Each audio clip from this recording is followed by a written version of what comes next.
A palavra que Deus colocou em meu coração para o dia de hoje, Lucas, capítulo de número 15.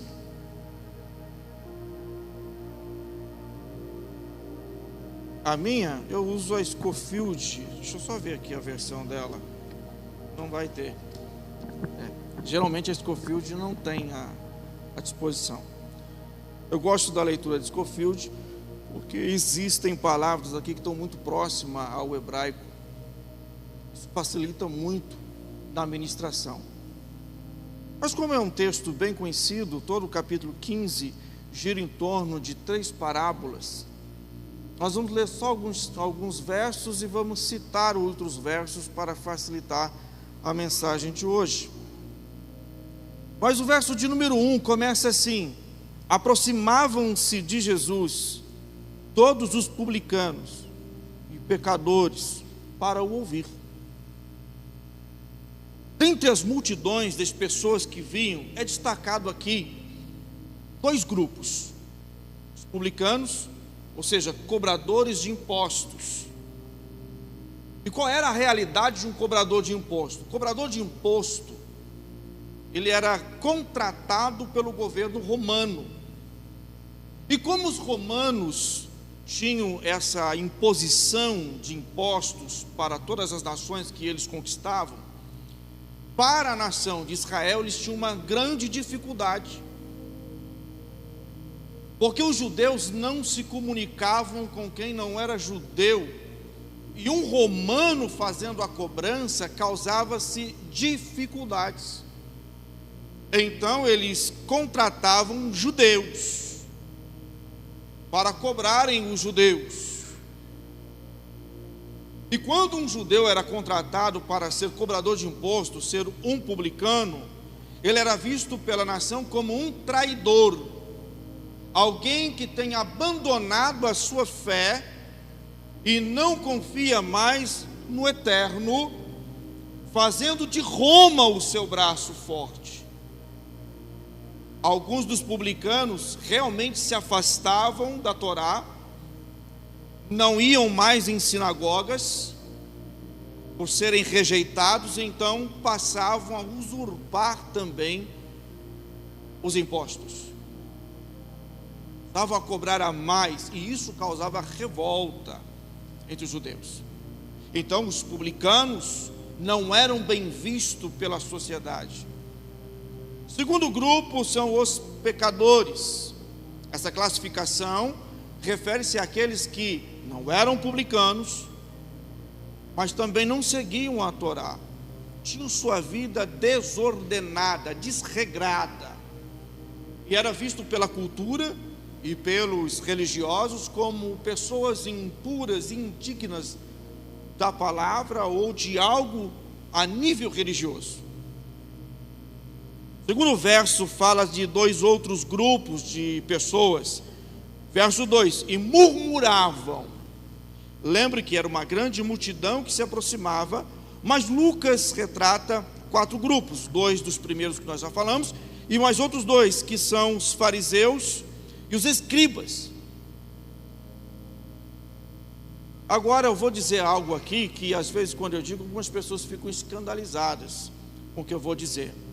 Mas ser um fariseu não é uma coisa ruim. Nós é que tomamos o título de fariseu como algo pejorativo, ruim. E quando a gente quer ofender alguém, nós dizemos que ele é um fariseu. Seu fariseu. Como quem diz algo e faz outro diferente. Mas nós, se pegarmos na realidade a verdade de um fariseu, Jesus nasceu fariseu, cresceu fariseu, ensinou como um fariseu, morreu na cruz do Calvário como fariseu e ressuscitou como fariseu. Todos os apóstolos eram fariseus. Dentro da religião haviam 3 grupos, aliás 4 grupos: os sacerdotes, haviam os fariseus, os saduceus e os escribas. Os escribas eram aqueles responsáveis pela compilação da Torá. Eles copiavam, faziam cópias. Então eles eram entendidos da palavra. Os saduceus eram um grupo de religiosos que não criam em anjos, ressurreição e nem em milagres. Eles acreditavam que era aquilo ali que estava presente e acabou, morreu, acabou.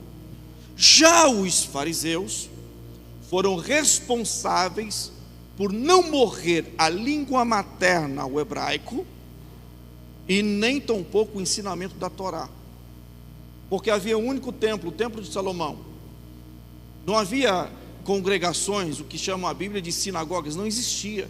Mas quando Roma toma o poder e assume o poder também religioso, e agora é Roma quem impõe quem vai ser a cada 2 anos os sacerdotes, não importando qual seja a sua linhagem, os fariseus começaram a abrir o que nós chamamos de sinagogas, filiais do templo em cada aldeia onde havia um grupo de judeus, e eles eram responsáveis por ensinar a Torá.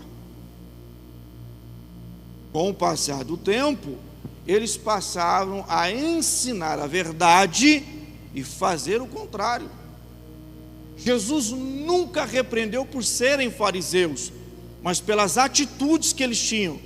Pregava a verdade e fazia o contrário do que pregava. Era contra isso que Jesus pregava, não contra em si o farisaísmo, porque se não fosse o farisaísmo, a língua materna tinha sido morta. Porque quando Jesus nasceu, o que se falava ali era o hebraico, porque era uma língua religiosa mantida pelos fariseus, mas a língua que se falava era o aramaico, uma língua derivada de mistura de línguas entre os arameus, os cananeus e o hebraico. A língua que Jesus falava era o aramaico. O Novo Testamento foi escrito em grego, algumas palavras em aramaico e o mínimo em hebraico. O Velho Testamento todo escrito em hebraico. Quando a gente entende isso, fica mais fácil compreender os segredos contidos nas parábolas de Jesus. O que dá-nos a entender, devido à circunstância das parábolas, é que Jesus está dentro de um lugar, ou de uma casa, ou de um cenáculo. Ele está dentro de algum lugar em que, quando chegam os fariseus e escribas para ouvirem ele falar, eles param na porta, embora o texto não diga que eles estejam parados na porta, mas a construção das parábolas leva-nos a entender como foi. Então eles param na porta, olham para dentro para ver quem está à mesa com Jesus, e vê que Jesus está sentado à mesa com um publicano e com pessoas consideradas pecadoras, e eles não podem se misturar com essas pessoas. E então eles começam a murmurar, começam a falar sobre coisas que estavam apenas no seu coração, de maldade, de crueldade. E Jesus, então, sabendo das intenções deles, olha o que diz o texto: eles diziam e murmuravam: este recebe pecadores e come com eles. Sabe o que é interessante? Um judeu não senta para comer com quem não é judeu. Ele não senta numa mesa para conversar com quem não é judeu. E mesmo que você seja judeu, mas não segue a religião, eles também não mantêm contato. E é assim até hoje. Nós tivemos a nossa festa caipira, ali junto com o pastor Felipe e a sua família. E eles estavam mexendo no... O que era aquela carne de porco? Era pernil, né? E eu brinquei, por sermos de uma linhagem judaica, mas nós não seguimos a regra. Falei assim: quer um pedaço? Eu falei assim: não, eu sou judeu, não como. A pastora tomou um choque e falou: ai meu Deus. Nós nunca seguimos nada, nenhum ritual, nada disso. Sigo alguns preceitos, desde que não envolva algo que interfira na minha fé. Mas enfim, mas o judeu, ele não senta, ele não se reúne. E esses fariseus se consideravam imaculados. Os fariseus e os escribas se consideravam imaculados. E estar junto de pecadores mancharia sua reputação. E então Jesus profere 3 parábolas. Embora pareçam ser parábolas separadas, elas têm o mesmo sentido, falam sobre a mesma coisa, refere sobre o mesmo assunto. Imaginem estes fariseus e escribas parados na porta, se recusando a entrar enquanto não saíssem os pecadores. E então Jesus diz assim: qual dentre vós é o homem que possuindo, verso 4, possuindo 100 ovelhas, perdendo uma delas, não deixa no deserto as 99 e vai em busca da que se perdeu? Nessa primeira parábola, Jesus fala sobre um animal, um ser animado. Só que a ovelha não tem senso de direção. A ovelha precisa de alguém para estar orientando ela. A ovelha, quando ela se distrai com alguma coisa e perde o som da voz do seu pastor, perde o alcance de visão, a visão dela também é limitada, ela não enxerga muito longe, ela enxerga só o que está próximo dela.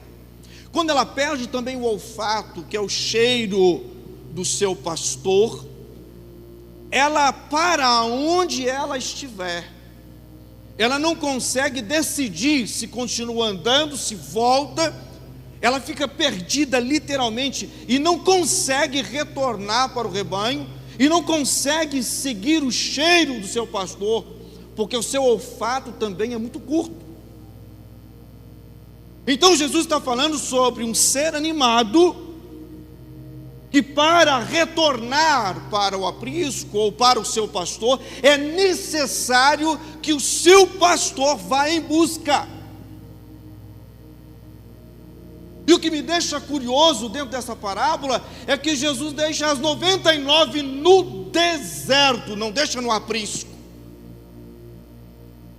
Estar no aprisco é estar em local fechado, em segurança. Mas ele deixa as 99 no deserto, ele para onde ele estiver e retorna em busca daquela que se perdeu. Mas por quê? Porque ele confia que as 99 não sairão do lugar enquanto o seu pastor não retornar. Confiança. Jesus está mostrando aos fariseus e aos escribas que quando o pastor, que é ele, sai em busca de um pecador, ele confia e acredita que os estudiosos da palavra, aqueles que estão dentro da religião, se manterão, mesmo que em pleno deserto. E o que Deus me revelou dentro desse texto foi que Deus confia tanto em você, que é capaz de deixar você sim andar, caminhar em pleno deserto da sua vida, mesmo você não vendo esperança, mesmo você não vendo circunstância, mesmo você se apertando, se angustiando, mas Ele acredita que você não cairá, não se desviará, porque a sua palavra está dentro da sua alma. Seja pregador comigo, diga para uma pessoa que está do seu lado, ele confia em você.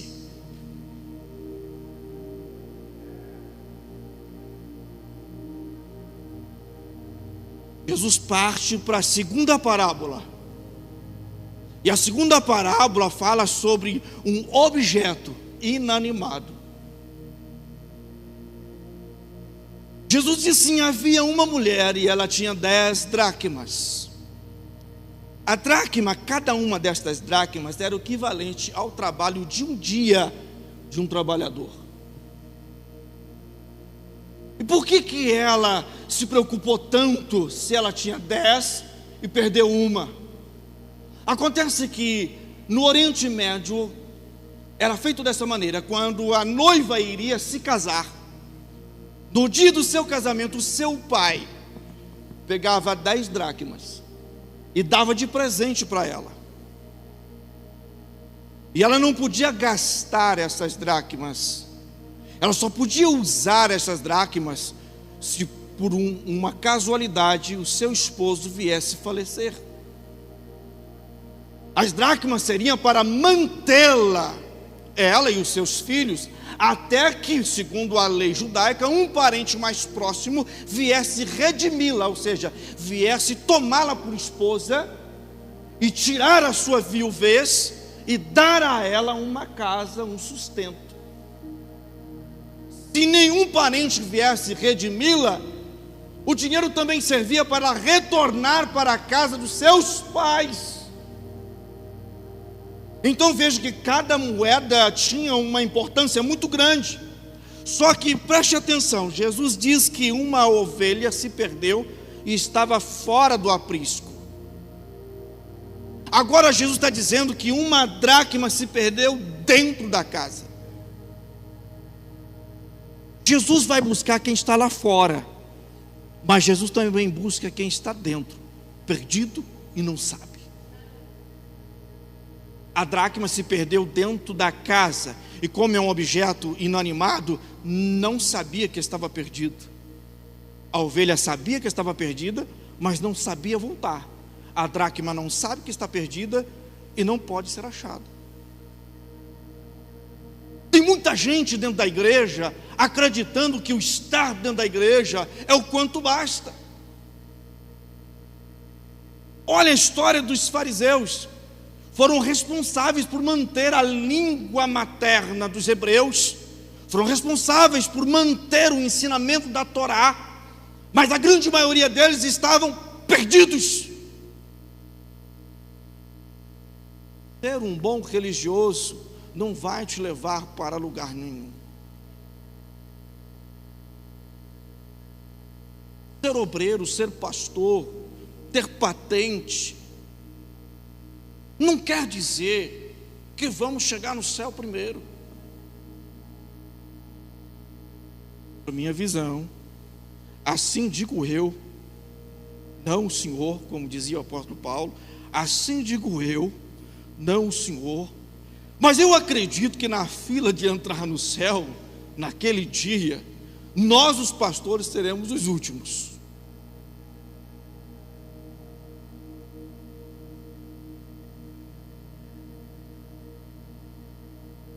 Agora eu vou ser igual o pastor Felipe aqui. Galera, o que está sobre os nossos ombros aqui não é brincadeira. Eu ministro a palavra de Deus desde os meus 15 anos de idade. Tem chão. Não parece, mas tem chão. Fui pastor pela primeira vez com 18 anos de idade. Antes de me casar, pastorei a primeira igreja com 18 anos de idade. Já preguei em várias cidades do Brasil. Já preguei na Argentina, Paraguai. Mas cada vez que eu subo no altar para ministrar, a barriga gela, as pernas tremem, os olhos embaçam, porque a responsabilidade, mesmo que a mensagem tenha sido pregada 10, 20, 100 vezes, eu sei qual é o peso. Jesus está mostrando aqui aos fariseus e aos escribas o tamanho do peso e responsabilidade que estava sobre os ombros deles e não exerciam, em buscar os que se haviam perdido. Olha o que o texto vai dizendo: aquela mulher, ela varre a casa até encontrar a dracma perdida. Sabe o que eu vejo? O Espírito Santo varrendo a sua igreja até encontrar eu, você, que está perdido em nossos pensamentos, em nossa religiosidade, em o nosso saber, em o nosso próprio querer, em a nossa própria vontade, em ditar as nossas próprias regras, em dizer e apontar o que é certo, o que é errado. Você percebeu que nós colocamos tantas regras sobre os ombros dos outros, mas nunca sobre os nossos? Já pararam para perceber que Jesus veio quebrar alguns paradigmas e nós colocamos paradigmas? Se houver uma outra oportunidade de eu pregar aqui mais uma vez, pensa com carinho. O Senhor é meu pastor, hein? Eu vou trazer aqui um talit e vou mostrar como funcionava a religiosidade em cima do talit. Mas só para vocês terem noção, eu vou fazer uma pergunta e quero que vocês me respondam. O Felipe vai matar a primeira. Quantos mandamentos existem na Torá? Ou seja, os 5 primeiros livros da Bíblia. Quantos mandamentos? Alguém se arrisca em dizer? 3?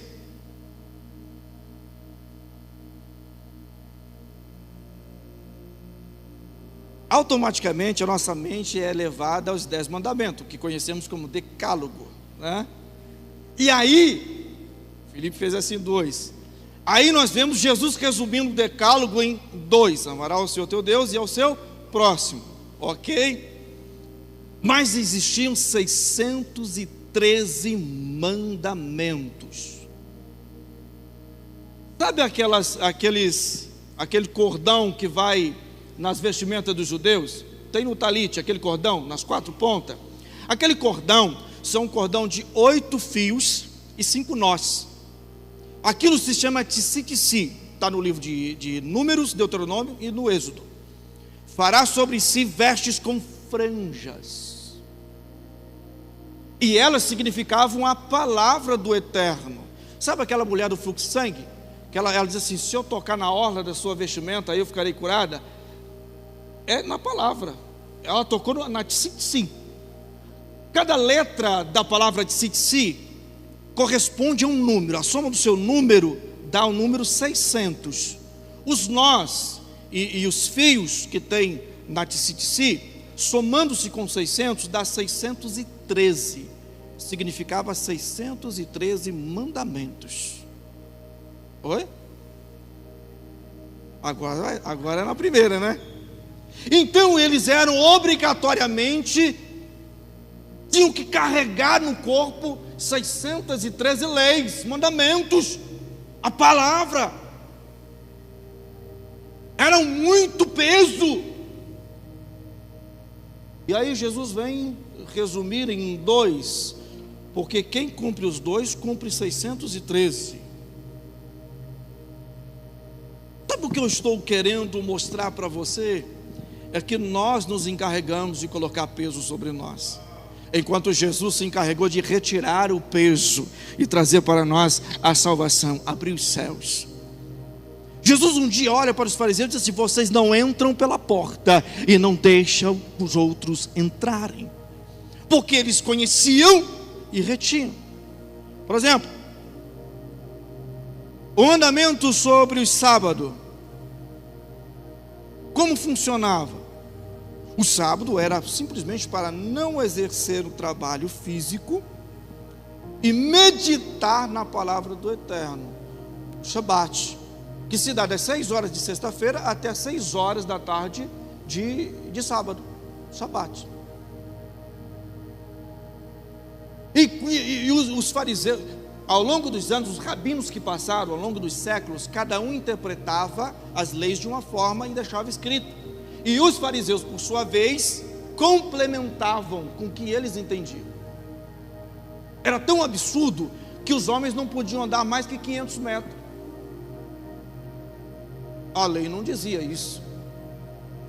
Era uma construção oral de interpretação. Nós fazemos nossa autoavaliação e interpretação e nós ditamos como regra. Colocamos um jugo sobre nós mesmos. E o Mestre Jesus retirou todo o peso e jugo. O Espírito Santo está procurando pessoas para serem libertas dentro da casa de Deus. Mais para frente, Jesus diz assim, e agora Jesus pega mais pesado, porque esta parábola tem mais peso. Jesus disse, havia um homem, e tinha 2 filhos. O mais novo disse ao seu pai, dá-me a parte da herança que me cabe.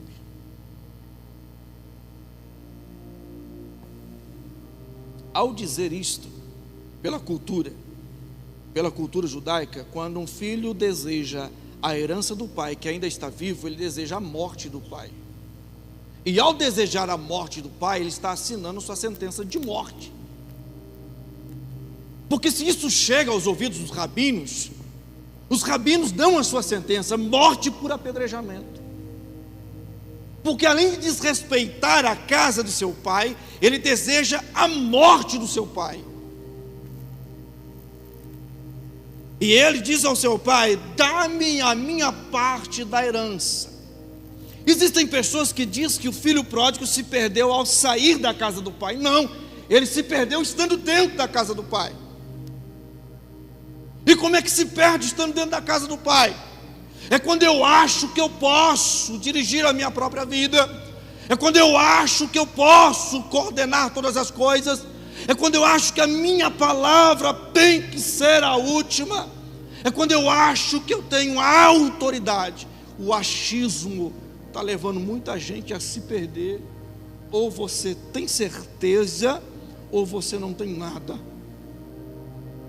Ou o menino perde a sua herança. O pai, olha o que diz a Bíblia, o pai reparte a herança entre os 2 filhos. Mas perceba, a lei determinava que o filho mais velho tinha que ter a herança em dobro.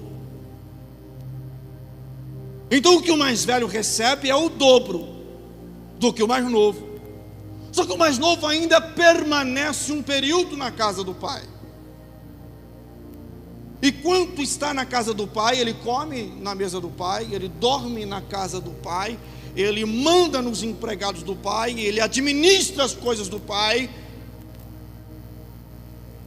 E quando ele sai, o texto diz que ele foi para uma terra longínqua. E estar numa terra longínqua não significa que ele foi a quilômetros de distância, a dias de viagem, não.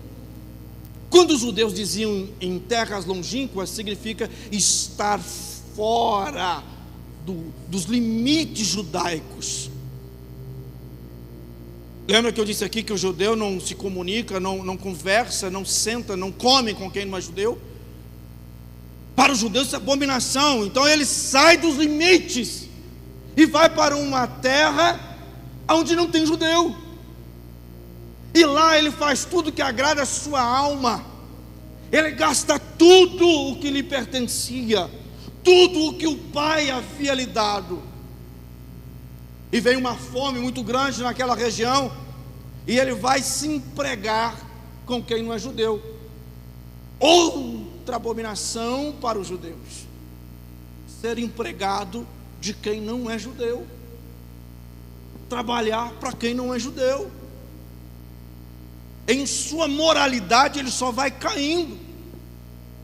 Aquele homem que o emprega leva para um campo e diz assim: cuida dos meus porcos. Outra queda. Lembra que eu falei aqui do pernil? Se o judeu não pode comer a carne de porco, tampouco chegar perto de um porco vivo. Agora ele estava se humilhando e cuidando dos porcos. O texto vai dizendo que ele estava com fome e desejava. Preste atenção, existem pregadores pregando sem saber o que está falando. Primeiro que aqui não tem lavagem, esse porco não come lavagem. E ele não comeu a comida dos porcos. Isso é interpretação de texto. E o texto diz assim, verso de número 16, ali desejava lhe fartar-se das alfarrobas. O que eram as alfarrobas? Era um fruto muito caro, dado aos porcos. E quando os porcos comiam, eram alimentados com este fruto, a sua carne ficava com sabor de defumação. E então a carne deles era mais cara. O que o texto vai dizendo é que esse jovem desejou comer as alfarrobas, ele não comeu. Então, um pouco está falando de lavagem aqui, gente. Então ele desejou comer as alfarrobas, mas o texto também vai dizendo que ninguém lhe deu. Aí, olha o que diz o texto. Então, verso 17: caindo em si, disse: quanto dos trabalhadores de meu pai têm pão com fartura, e eu aqui morro de fome. Tem pão com fartura. A palavra pão aqui no hebraico é lechem. E toda palavra em hebraico que termina com o som de M está no plural. Não está falando literalmente do pão provindo do trigo, mas de uma fartura de variedades de comida. Nem sempre a tradução vai querer dizer que é um único objeto, algo específico, mas algo no coletivo, e aqui é no coletivo. Tem uma variedade de alimentação, de comida, e eu aqui estou padecendo. Aí ele diz assim: eu vou voltar, e vou dizer que não sou digno de ser chamado teu filho, e vou pedir para ele fazer de mim um trabalhador. Esse trabalhador que ele está mencionando, em algumas versões de Bíblia, traz jornaleiro. Significa aquele que trabalhava a troco de um prato de comida por dia. Ele não queria um salário bom, e sabia que não tinha mais o título de filho, sabia que não tinha mais herança nenhuma, mas ele só queria trabalhar a troco de um prato de comida por dia. Olha o que o texto vai dizendo. Verso 20: e levantando-se foi para o seu pai. Vinha ele ainda ao longe, quando o seu pai o avistou.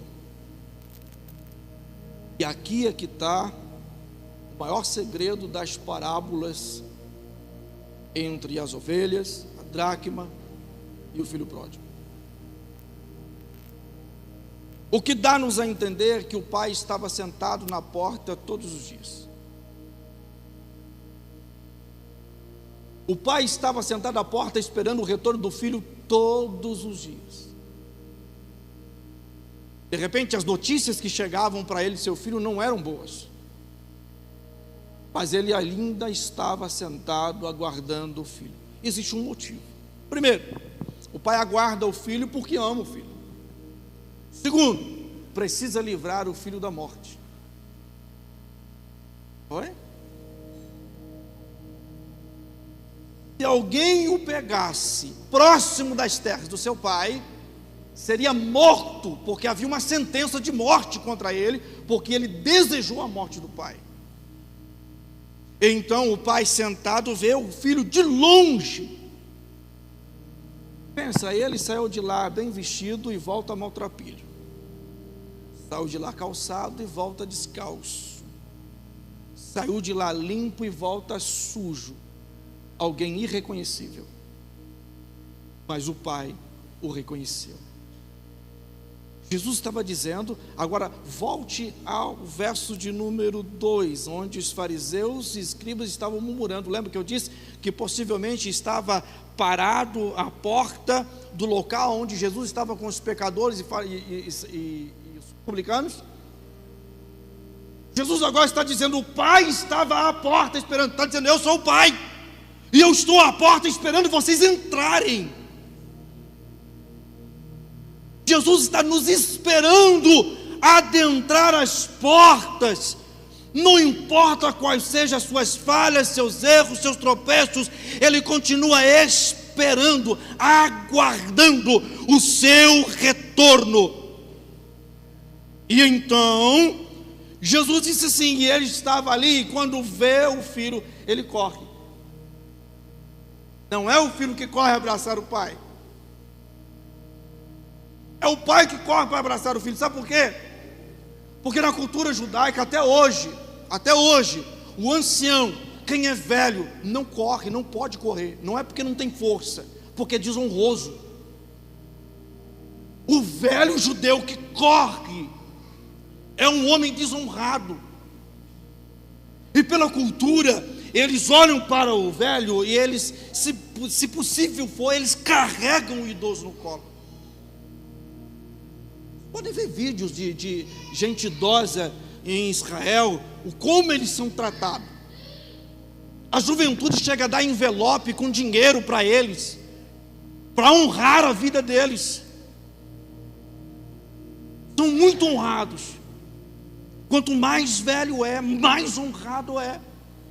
E para um judeu, ancião, correr era algo desonroso. Então o pai toma a iniciativa e corre para chamar a atenção daqueles que queriam matar o seu filho. Então ninguém presta atenção quem é que está entrando, presta atenção em quem é que está saindo. Sabe o que Jesus fez? Ele foi até a cruz do Calvário, se colocou no madeiro para chamar a atenção daqueles que queriam a sua morte. E quando ele estava na cruz do Calvário, ele disse: Pai, está consumado. Ou seja, eu chamei a atenção para mim. O que está sobre você é apenas um peso que pode ser retirado apenas com o amor e o abraço do Pai Celeste. Quando ele abraça o filho, preste atenção, quando ele abraça o filho vem se justificando. Você já não fez orações se justificando dos seus erros, das suas falhas? Ó Senhor, eu errei, mas sabe como é que é, né? Sabe qual é que é, né, Felipe? Sabe como é? Ó Senhor, ó vacilei, ó Senhor, ó. E nós temos justificativo. O filho, quando o pai abraça o filho fica estático e começa: pequei contra os céus, pequei contra o Senhor, não sou digno de ser chamado teu filho. A frase nem termina e Jesus diz que o pai o interrompe e diz: tragam agora a melhor vestimenta, tragam as minhas sandálias e o meu anel, coloquem em seus dedos. Deixa eu dizer uma coisa para você: quando ele traz a sua túnica, aquele moço perdeu a sua túnica de filho e agora estava com roupa de mendigo, trazendo vergonha para si próprio. E quando o pai coloca uma túnica nova sobre ele, está devolvendo dignidade. O Espírito Santo está aqui nesta noite, devolvendo dignidade de irmãos que aqui estão e dos que estão nos ouvindo.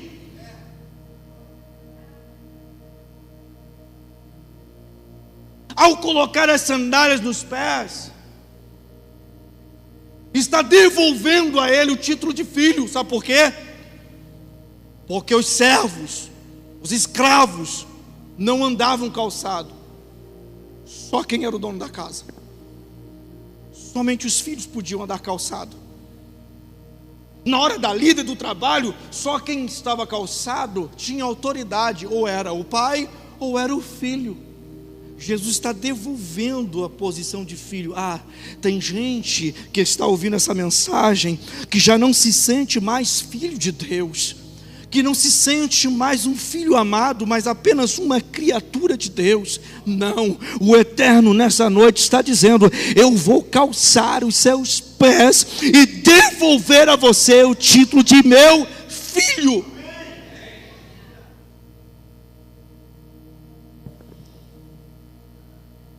Emagreci um pouquinho, dá para tirar. Quando ele pega o anel não era um anel qualquer, era um anel específico. No anel havia uma inscrição da família, no anel havia um brasão ou um símbolo de autoridade da família, e só podia usar para exercer a autoridade quem era da família. Tinha que ser o pai ou os filhos, e era usado na mão direita. Então ele pega e coloca na mão direita e diz para ele: eu te devolvo o título, eu te devolvo a autoridade para lidar com os negócios da família. Jesus está liberando aqui nessa noite a autoridade sobre a vida dos seus filhos.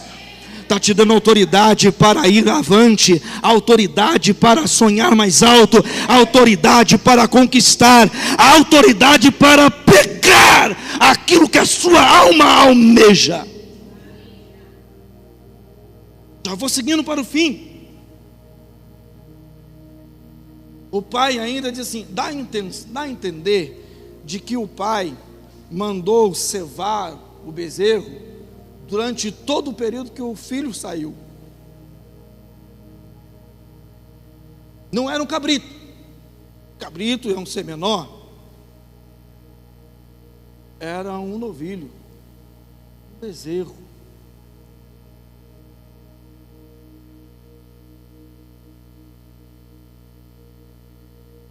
Traga o mais cevado, o mais rechonchudo, com mais gordura, e vamos festejar.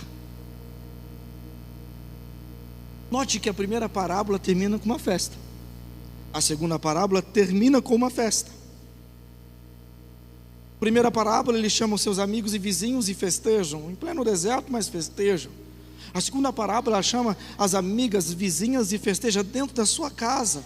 Agora Jesus está parado na porta, escribas e fariseus parados lá de fora da porta, e Jesus não vai terminar a parábola com a festa, o que seria natural devido às duas últimas parábolas. Jesus simplesmente